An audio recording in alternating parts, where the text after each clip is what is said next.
Hello students, अभी तक जो आपने सीखा अणुभार कैसे ज्ञात करना है, रासायनिक यौगिक कैसे लिखना है, तत्वों का इलेक्ट्रॉनिक विन्यास कैसे ज्ञात करना है, चाहे वो बोर के अनुसार हो चाहे आपको के अनुसार, जो अभी छूट गई हमारी, उसमें बहुत सारे बच्चे जो जानकार होंगे, देख रहे होंगे, उनको लग रहा होगा कि इसमें बहुत कुछ अधूरा है, या फिर आप ही के मन में प्रश्न आया होगा कि तीसरी कक्षा 3D बाद में क्यों आई और 4S चौथी कक्षा पहले क्यों आ गई। तो इन्हीं सब प्रश्नों का उत्तर आज हम जानने वाले हैं। सबसे पहली बात तो सभी बच्चे जिन्होंने वीडियोस देख लिए हैं, सबने टेस्ट दे लिए हैं, तो उनको बहुत अच्छे से टॉपिक समझ में आ गया होगा। जिनने नहीं देखा है या फिर टेस्ट नहीं दिए हैं तो वो बकायदा सब वीडियोस के डिस्क्रिप्शन में आपको टेस्ट की लिंक मिल जाएगी। उस लिंक पर आपको टेस्ट दे लेना है। जैसे ही आप टेस्ट देंगे आपको वो टॉपिक से रिलेटेड सारी चीजें समझ में आ जाएंगी। चलिए तो अब समय बर्बाद न करते हुए शुरू करते हैं। तो आज हम बताने जा रहे हैं आपको कि जब आप ऑफ के नियम से आपने देखा कि हम पहले मान के चलिए हम कैल्शियम की बात करते हैं, तो बोहर के नियम के अनुसार कैल्शियम यानी कि परमाणु संख्या 20 और इसको अपन ने भरा था 2, 8, 8, 2। तब भी एक प्रश्न आया था कि 2, 8 के बाद डायरेक्ट 10 क्यों नहीं आ गया, 8 ही क्यों आया, जबकि तीसरी कक्षा में 2n स्क्वायर के अनुसार 18, 3 तिरका 9 दूनी 18 इलेक्ट्रॉन आने चाहिए, तो अपन ने 18 ना भर के 8 ही क्यों भरा था। तो उसका उत्तर आपको मिल चुका है कि ऑपो ने कहा कि 4H2 पहले आएगा और 3D10 बाद में जाएगा। तो चलिए यहाँ तक आपका क्लियर है।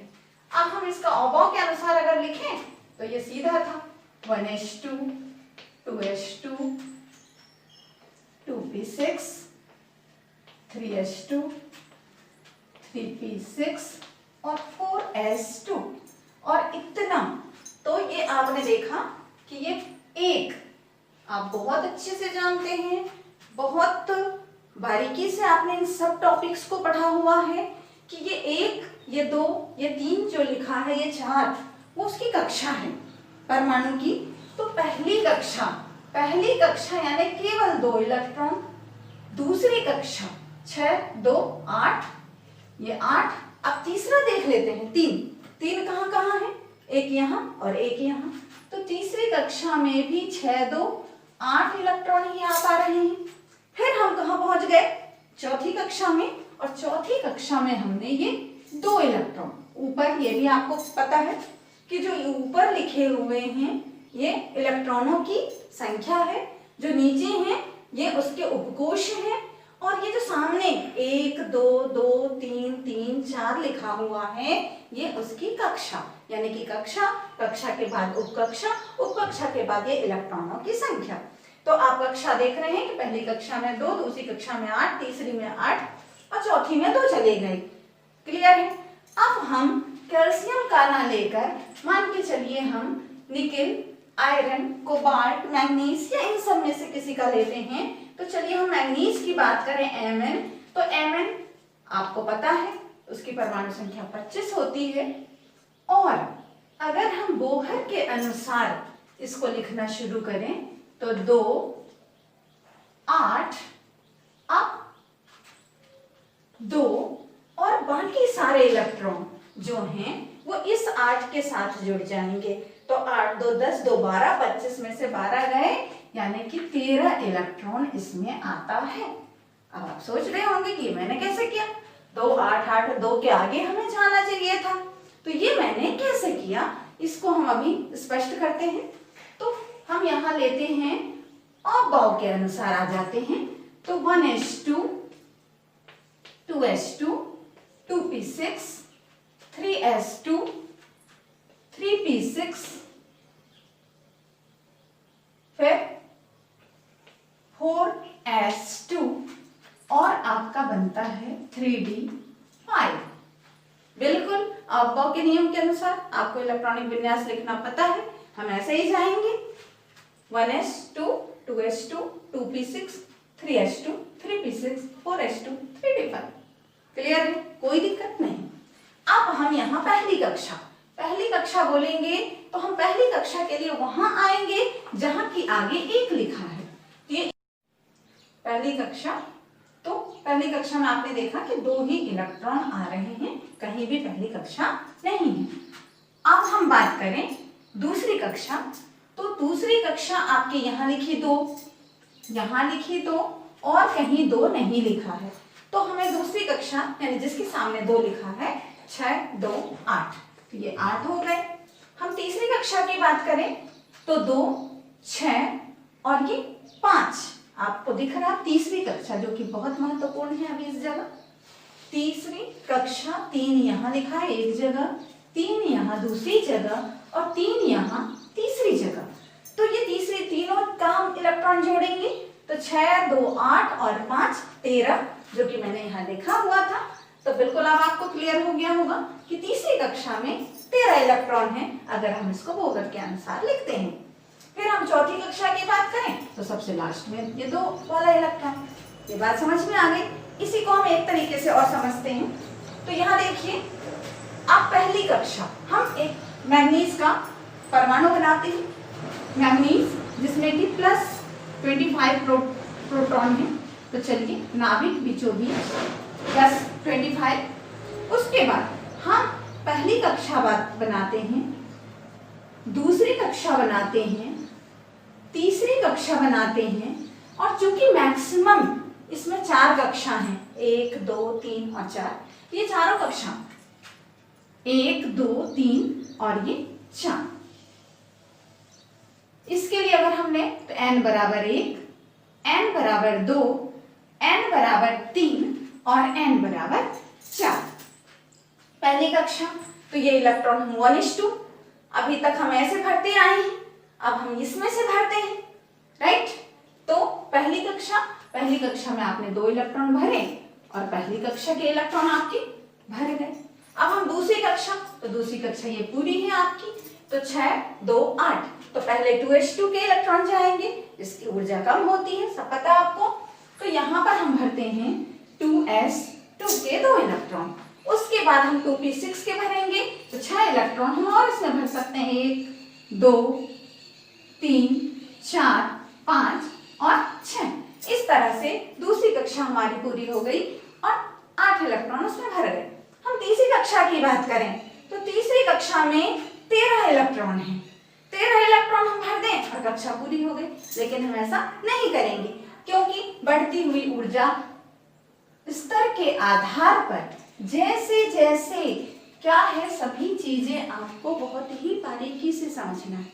अगर मैं कुछ भी बता रही हूँ तो उसका तात्पर्य यह है कि उसके अंदर बहुत बड़ा राज छुपा होगा जो कि हमारे भविष्य के लिए बहुत आवश्यक होगा, तभी मैं बता रही हूँ। तो मैंने क्या बताया आपको कि 13 हम डायरेक्ट नहीं भर सकते, ऊर्जा स्तर के क्रम में हम भरते जाएंगे। चलिए भरते हैं। तो अभी हमने पहली कक्षा कंप्लीट कर ली, दूसरी कक्षा कंप्लीट कर ली, अब हम तीसरी कक्षा में प्रवेश करने जा रहे हैं। तीसरी कक्षा कहाँ से प्रवेश होता है, तो तीसरी कक्षा आपकी ये 3s2। तो 3s2 के लिए हम 2 इलेक्ट्रॉन भरेंगे और ये हमने भरा 2 इलेक्ट्रॉन। उसके बाद हम आगे आते हैं 3p6। तो 3p6 में हम 6 इलेक्ट्रॉन भरेंगे, 1 2 3 4 5 6। फिर हम 4s2 भरेंगे, ये बीच में 4s2 आ गया, भले बाद में 3 बाकी है अभी। तो हम चौथा बिल्कुल अबो के नियम का पालन करते हुए चौथी कक्षा में पहले जाएंगे और चौथी कक्षा में हम 2 इलेक्ट्रॉन पहले भरेंगे। उसके बाद जब हम चौथी कक्षा में पहुंच गए फिर हम लौटकर कहाँ आएंगे, तीसरी कक्षा में। और तीसरी कक्षा के लिए हमारे पास 5 इलेक्ट्रॉन है, तो हम यहाँ पर 1 2 3 4 और 5 इलेक्ट्रॉन हम और भर देंगे और ये हमारी मैग्नीज Mn की परमाणु संरचना बनती है। ये मैग्नीज के लिए ही नहीं, 1 से लेके 118 तक के तत्वों के लिए आपको परमाणु संरचना ऐसे ही बनाना है। और जब ये चीज आपको बनाते बन गई तो समझ लो सब बन गया, कोई दिक्कत नहीं है। आगे आप देखेंगे कि इसकी आवश्यकता हमें कितनी महत्वपूर्ण जगहों पर पड़ने वाली है। बिल्कुल अफवाह के नियम के अनुसार चलिए। तीसरी बूढ़ा तीसरी में भरिए, चौथी बूढ़ा चौथी में भरिए, छठवीं बूढ़ा छठवीं में चले जाइए, बिल्कुल बेझिझक चले जाइए। बिल्कुल ये देखने की जरूरत नहीं है कि छठवीं कक्षा बहुत दूर है, फिर हमें चौथी में लौट कर आना है, तो आने दीजिए, कोई दिक्कत नहीं है। बाकायदा चलिए थोड़ी देर बाद एक स्ट्रक्चर मैं और बता दूंगी आपको जिसमें 4S का इस्तेमाल होगा। पहले अब मैं ये क्लियर कर दूं आपको कि 4S पहले, जबकि चौथी हम देख रहे हैं, बाकायदा देख रहे हैं कि पहली जो कि कक्षा नाभिक के बिल्कुल पास है, इसकी ऊर्जा सबसे कम है। दूसरी कक्षा जिसकी ऊर्जा दूसरी पहली से ज्यादा है। तीसरी कक्षा जिसकी ऊर्जा और ज्यादा है। चौथी कक्षा और ज्यादा है। तो भी इलेक्ट्रॉन पहले चौथी में क्यों गया, तीसरी में क्यों नहीं भरा गया? ये प्रश्न आपके दिमाग में इतना समझने के बाद जरूर आया होगा। जो बच्चे रटते हैं तो रट लेते हैं 1s2 2s2 3s2 2s2 2p6 3s2 3p6 बाकायदा क्रम से रट लेते हैं, इलेक्ट्रॉन भरते चले जाते हैं। सबको इलेक्ट्रॉनिक विन्यास लिखना आता है, लेकिन वो जीवन भर ये बात समझ में नहीं आता कि ऐसा हुआ क्यों। तो ये आपको पता करना है। अब हम अभी उसी बात पर चलते हैं। तो अब सबसे बड़ी बात है कि आपका परमाणु के जो इलेक्ट्रॉन है, बाकायदा फिर से मैं वही बनाऊंगी। कक्षा में जाता है, कक्षा उप कक्षा में बटा होता है, उप कक्षा आपका कक्षक में बटा होता है, और कक्षक में कौन रहता है? तो इलेक्ट्रॉन। इलेक्ट्रॉन कहाँ रहता है? तो कक्षक में। कक्षा किसमें? कक्षक कहाँ रहते हैं? तो उप कक्षा में। उप कक्षा कहाँ रहती है? तो कक्षा में। और कक्षा कहाँ होते हैं? परमाणु में। परमाणु कहाँ होते हैं? तो तत्वों में, पदार्थ में। चलिए आगे बढ़ते हैं। अब सवाल यह है कि जो कक्षा होता है उसको हम स्मॉल n से प्रदर्शित करते हैं, और जो उपकक्षा होती है उसे हम l से, स्मॉल l से प्रदर्शित करते हैं। कक्षा यानी कि l, उपकक्षा यानी कि l। जो अब हम आपको बताने जा रहे हैं वह है n+l का रूल, जिसके तहत आपने पहले 4s भरा, फिर 3D भरी। चलिए आगे बढ़ते।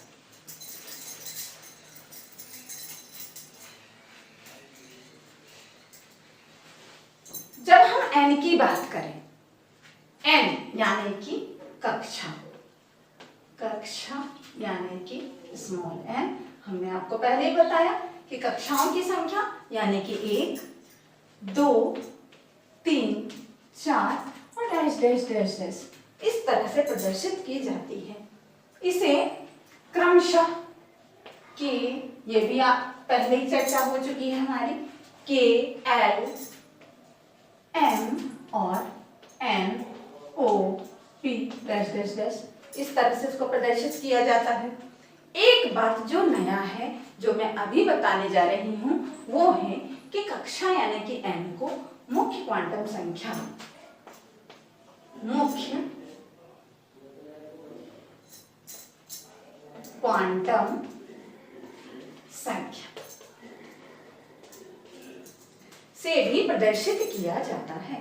मुख्य क्वांटम संख्या भी बोला जाता है। मुख्य क्वांटम संख्या यानी कि आपकी कक्षा, और मुख्य क्वांटम संख्या यानी कि स्मॉल n। स्मॉल n यानी मुख्य क्वांटम संख्या। क्योंकि क्वांटम संख्या हम पूरा पढ़ाएंगे, लेकिन वो केवल ज्ञानी वालों को, उसकी आवश्यकता अन्य क्लास को नहीं है, इसलिए हम क्वांटम संख्या साथ में नहीं पढ़ा रहे। हम आपको दही में से केवल मक्खन निकालकर सामने ला रहे हैं, ताकि आप रसायन शास्त्र समझने के बिल्कुल लायक हो जाएं। क्वांटम संख्या जिसको पढ़ना है वो 11वीं कक्षा के लिए जो भी मैं पढ़ाऊंगी उसमें से आपको मिल जाएगा। वहां मैं बारीकी से हर टॉपिक को डिटेल में पढ़ाऊंगी। अभी मैं केवल उतना ले रही हूँ हर टॉपिक से, जो कि 9th से लेके 12th तक सबके लिए बहुत जरूरी है।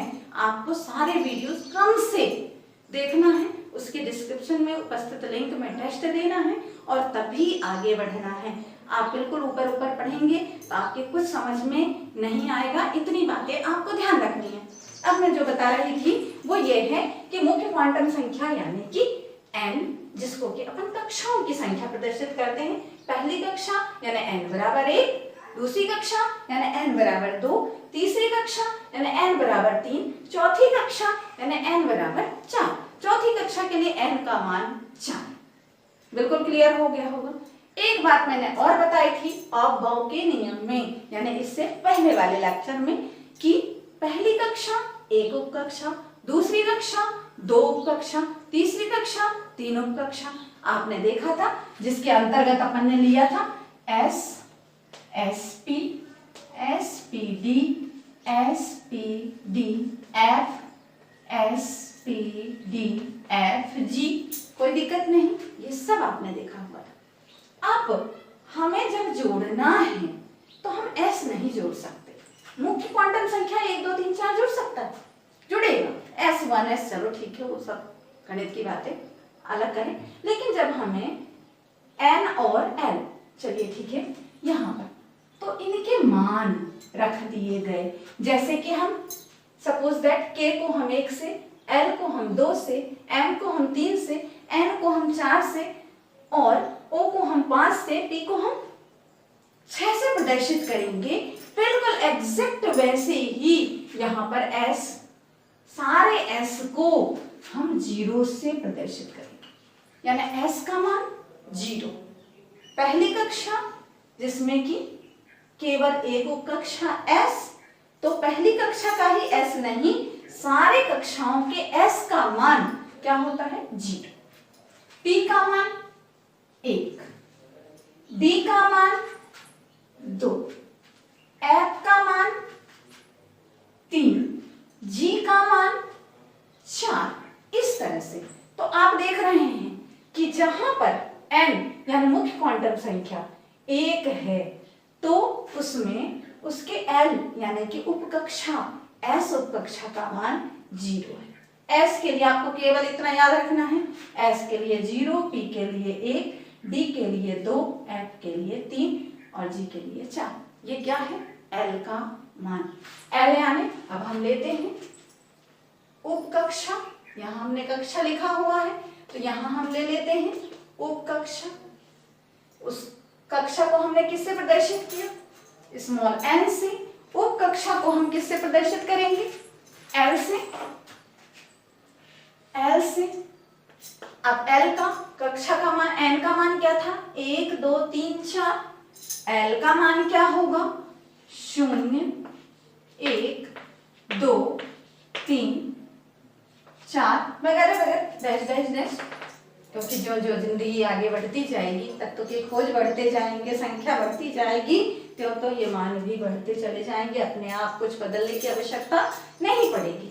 चलिए अब हम जैसे यहाँ 1 के लिए K, तो यहाँ 0 के लिए स्मॉल s, 2 के लिए यहाँ पर L, तो यहाँ 2 के लिए उपकक्षा P, यहाँ 2 के लिए D, 3 के लिए F, 4 के लिए G, H, I, J, K, इस तरह से बढ़ती जाएगी।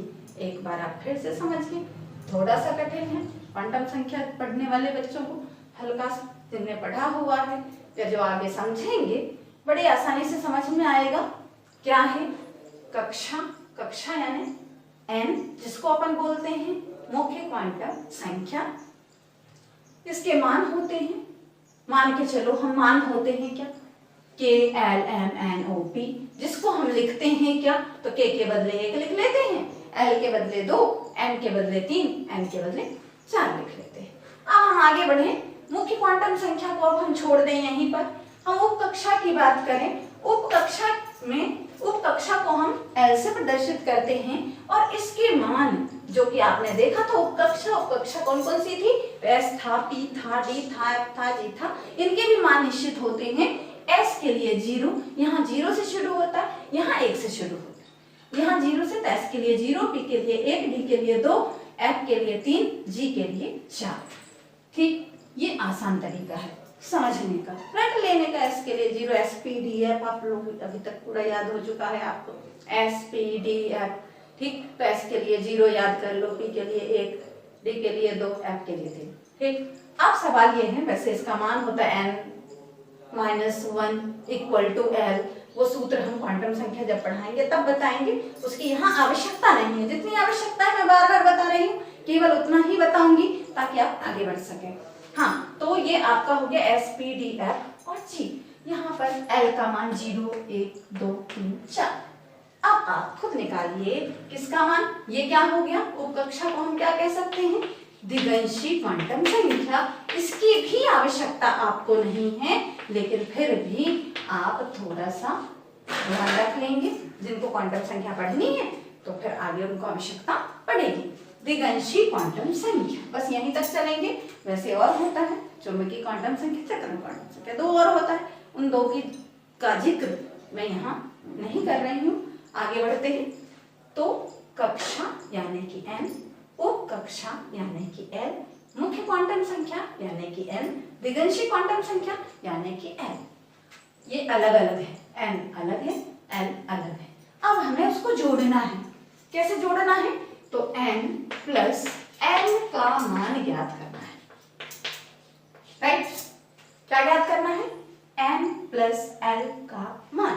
आपको कैसे ज्ञात करेंगे, तो देखिए अब आप ऑब्बॉ के नियम के अनुसार, हाँ बिल्कुल बोलते जाइए, क्या है 1s2, 2s2। तो सबसे पहले इलेक्ट्रॉन किसमें गया था, 1s, फिर 2s, फिर 2p, 3s, 3p, 4s, 3d, फिर 4p, फिर 5s, फिर 4d, फिर 5p। चलिए इतना ही, ठीक। अब इसके हम ले लेते हैं n, फिर ले लेते हैं l, और फिर ले लेते हैं n प्लस l। क्लियर है। इसमें हमें n ढूंढना है, इसमें हमें l ढूंढना है, और फिर हमें निकालना है n प्लस l का मान। तो कैसे निकालेंगे, तो देखिए n यानी कि कक्षा, कक्षा कौन सी है, ये पहली, तो n का मान हो गया 1। l यानी उपकक्षा, देख लीजिए यहाँ उपकक्षा यानी कि l, और s का मान क्या है, 0। राइट, तो यहाँ पर हम l के लिए, s के लिए क्या लिख दें, 0।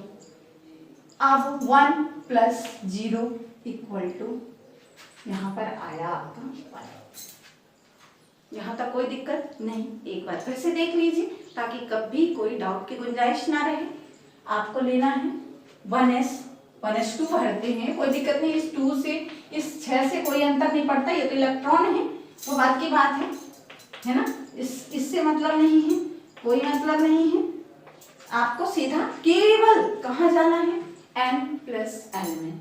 राइट, तो n प्लस l में आप जा रहे हैं, तो n का मान 1, l का मान 0, और टोटल आया 1। अब हम यहाँ 2s2 की बात करें, 2s2, तो n का मान बिल्कुल दिख रहा है, जो सामने लिखा है वही उसके n का मान है, तो 2। यहाँ पर n का मान 2 और प्लस s, तो s के लिए बिल्कुल, चाहे वो 1s2 हो, चाहे 2s2 हो, चाहे 3s2 हो, 5s2 हो, s उपकोष यानी कि 0। तो यहाँ पर हम फिर से 0 लेंगे, और ये बराबर आ गया 2। फिर हम 2p6 की बात करें, तो ये आपका आता है 2, और प्लस p के लिए आपने क्या लिया हुआ है, देख लीजिए। p के लिए हम 1 लेते हैं, तो यहाँ पर आप बकायदा 1 ले लीजिए, तो 2 और 1 3। बिल्कुल, अब आपको पता चल गया होगा हम क्या कर रहे हैं, करते जाएं, कोई दिक्कत नहीं है। ये बात थोड़ी सी बारीक है, और अगर एक बार पल्ले पड़ गई तो जीवन सुधर जाना है। n 3, क्यों, क्योंकि सामने लिखा है 3, उसके पीछे क्या लगा है s के लिए मान कितना है, 0, तो हम लेंगे 0, तो ये आ गया आपका फिर से 3। अब फिर यहाँ पर फिर से 3 प्लस 1, p के लिए मान देखिए, p के लिए 1 है, s के लिए 0 है, d के लिए 2 है, f के लिए 3 है, g के लिए 4 है, कोई दिक्कत नहीं है। हम बाकायदा ऐसे लेते जाएंगे, तो 3 धन 1 बराबर 4। 4s2, तो यहाँ पर हम n का मान 4 ले लें, s का मान +0 ले लें और टोटल आया 4।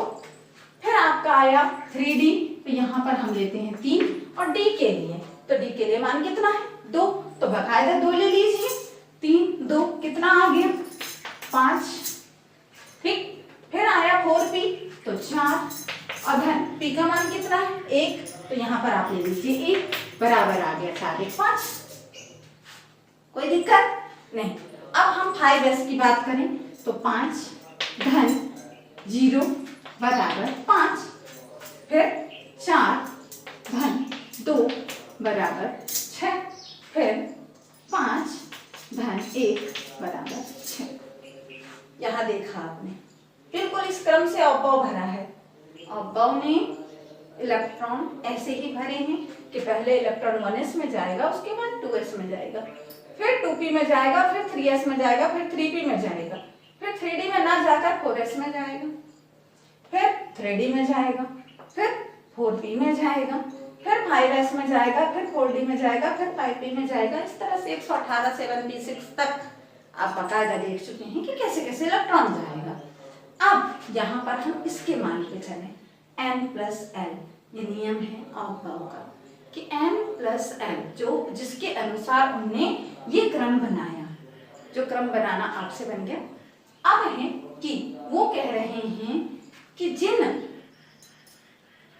जिस भी कक्षा में n+l, कक्षा सम्मिलित रूप से n+l का मान जिसमें कम होगा, कम इलेक्ट्रॉन पहले उसमें जाएगा, यानी कि इलेक्ट्रॉन इस क्रम से जा रहा है।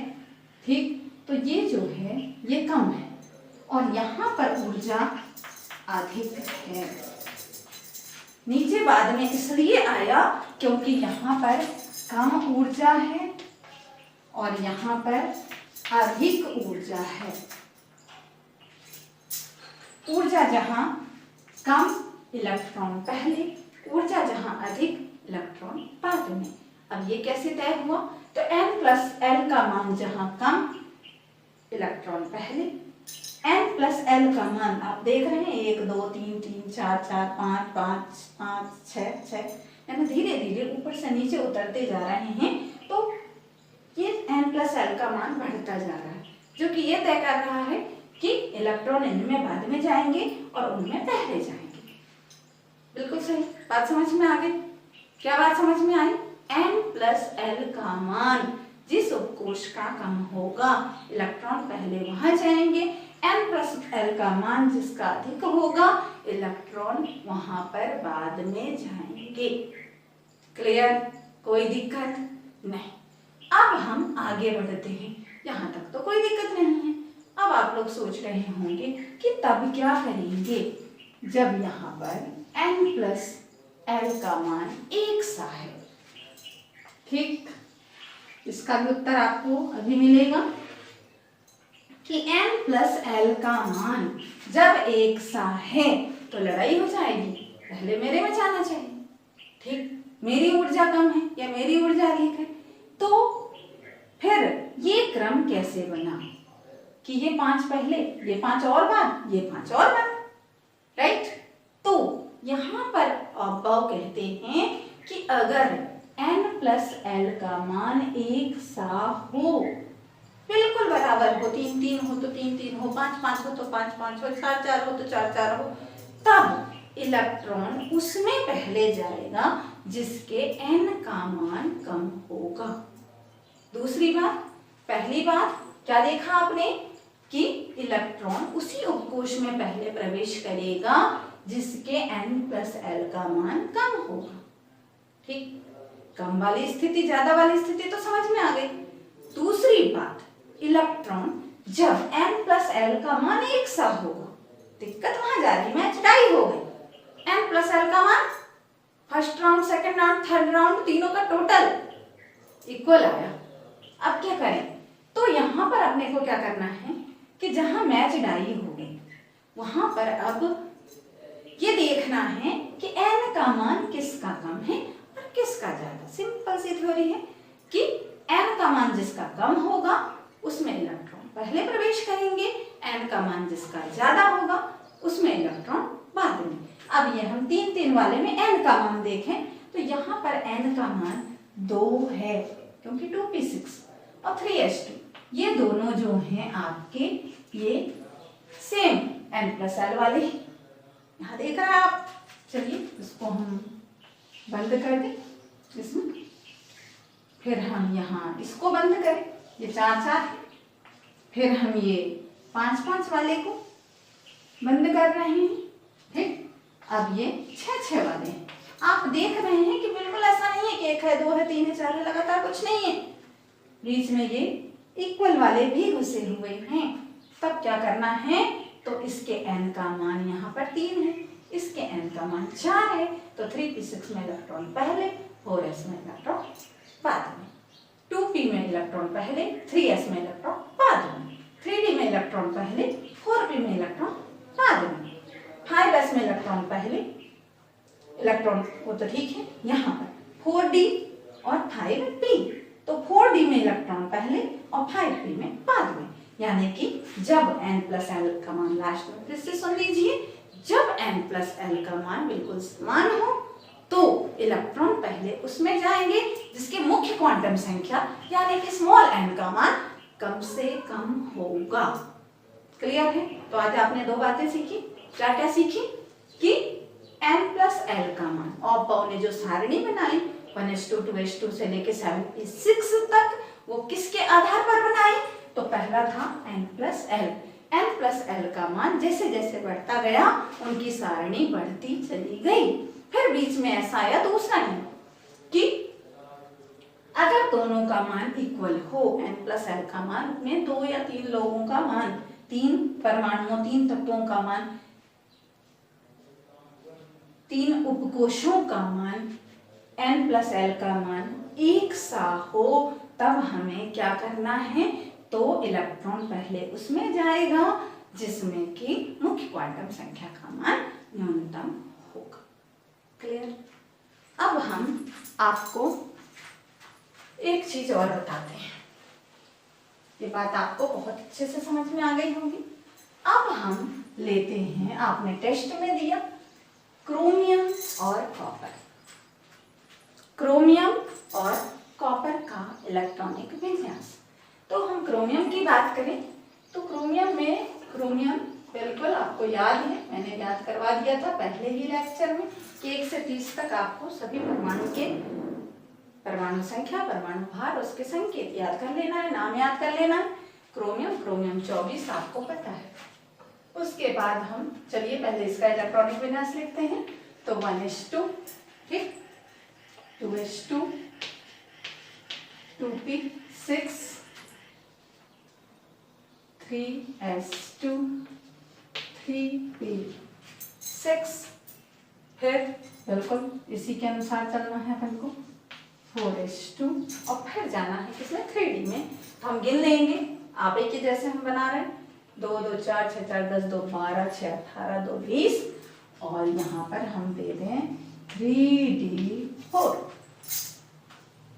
ठीक, अब प्रश्न ये उठता है कि जैसा मैंने अवभाव का नियम आपको बताया था, आपने ऐसा भरा, तो क्या ये सही है या ये गलत है। ठीक, अब ये सही है या गलत है, तो मैंने टेस्ट के उत्तर में दोनों उत्तर सही किए। क्यों? क्योंकि अगर आप इस प्रकार से लिखते हैं तो वो सही है, क्योंकि मैंने ऐसा सिखाया। और अगर कोई बच्चा बुक का पढ़ के या कहीं से पढ़ के, या मेरे ही पिछले साल के बच्चे 4s1 और 3d5 लिखते हैं, तो भी ये सही है। ठीक, ये 2 उत्तर इसलिए सही किए, ऊपर वाला उत्तर इसलिए सही किया क्योंकि अभी तक आप इतना ही जानते थे। नीचे वाला उत्तर इसलिए सही किया क्योंकि वास्तव में ये सही है और ये नहीं, ये उत्तर गलत है और ये उत्तर सही है। ऐसा इसको नहीं लिखना है, इसको ऐसा लिखना है, 4s1 3d5। क्यों? इसके लिए आपको हुंड का नियम सीखना पड़ेगा। हुंड का नियम जैसे ही आप जान जाएंगे आपको इसके उत्तर भी मिल जाएंगे। ऐसे ही एक और प्रश्न था कॉपर का, हम तांबा Cu हम लेते हैं कितना 29, उसका इलेक्ट्रॉनिक विन्यास अगर हम लिखें तो 1s2 2s2 2p6 3s2 3p6, बाकायदा वैसे ही चलेंगे, नीचे ले लें उसको 4s2 3d9। बच्चों ने भरा होगा, अगर ऐसा भरा है तो भी सही है क्योंकि हमें तो ऐसे ही भरना था, ठीक। लेकिन ये गलत है, इसको भी कैसे भरना है, बिल्कुल ऐसे ही 4s1 और 3d10, ऐसे ही आपका अर्जेंटम कैडमियम में चलता है और MHG वगैरह। तो यहाँ पर तो ये सही है। अब ये सही मैं अब बता रही हूँ और ये सही क्यों है वो मैं आपको अगले लेक्चर में बताऊंगी। ये लेक्चर में आप सीखेंगे हुंड का नियम, कक्षक में इलेक्ट्रॉन कैसे भरा जाता है, ठीक। उसके बाद फिर आप क्वांटम संख्या पढ़ने के लिए बिल्कुल तैयार हो जाएंगे, ठीक। फिर इसके अलावा हम आवर्त सारणी पढ़ेंगे जिसमें आपको SPD या ब्लॉक के तत्व और कैसा क्या ये सब बातें पता चलेंगे, ठीक। फिर से मैं कहूंगी जो छात्र टेस्ट नहीं दे पाए हैं वो पूरा वीडियोस देखें, पूरे लेक्चर्स देखें, क्रम से देखें और सभी लेक्चर्स के डिस्क्रिप्शन में टेस्ट लिंक को जरूर सॉल्व करें, ठीक। हाँ, एक बात और है कि जो लिंक अभी व्हाट्सएप पे है, जो बच्चे बाद में जुड़े हुए हैं तो वो उसको सब्सक्राइब कर लें ताकि आपको सारे वीडियोस क्रम से आपके पास उपलब्ध हो सकें।